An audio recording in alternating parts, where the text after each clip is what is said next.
See, doing the side lateral row machine, the seated version, right? On something like a standing version, we've got the standing Panata.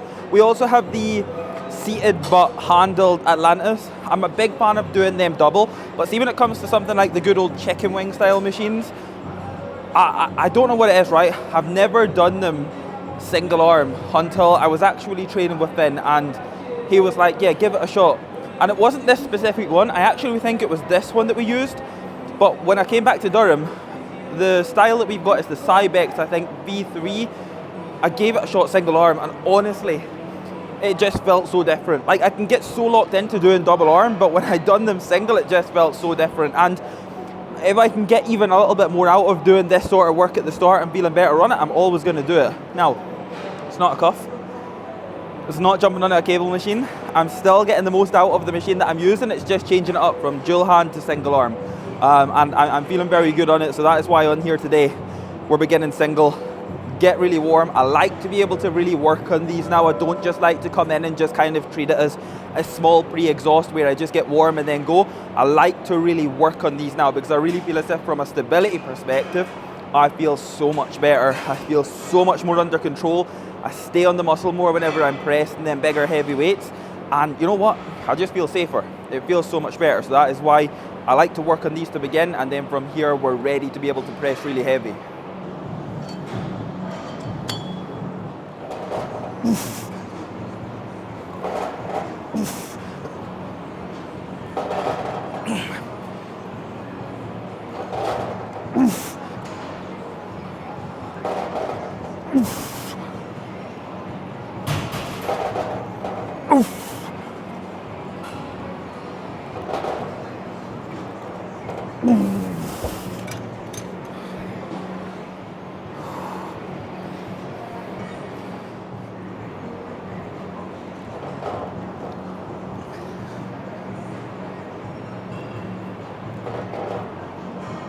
Hey!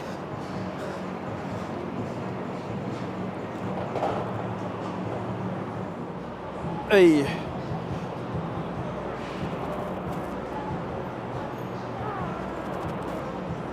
Okay, we're gonna take that up just a little bit more. That feels good.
It's one way to do a drop set, I suppose.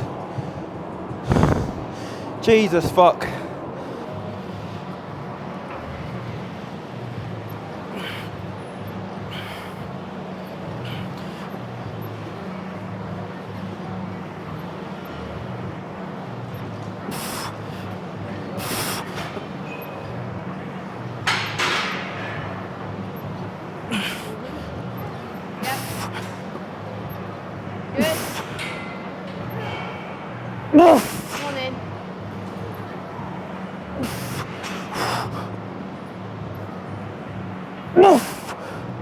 Go up. Finish it. Okay.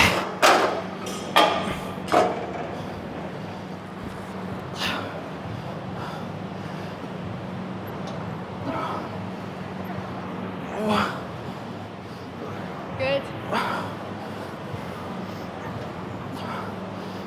Good. Come on in. Up. Oi! Come on now. Up. Up! Oh, the part of trying to not show that my delts are in a lot of pain. Oh man, it's just such a different burning sensation. I don't know about anybody else, but I fucking hate lactic acid build-up when that hurts.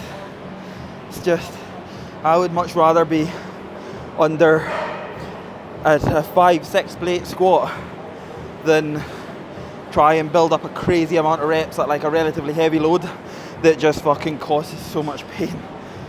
However, we've got to do it. I love it, I secretly love it. It's just fucking sore.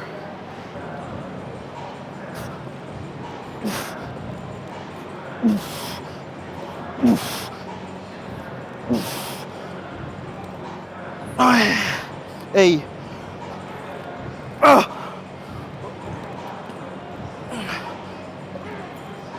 Okay. Hey. Hey.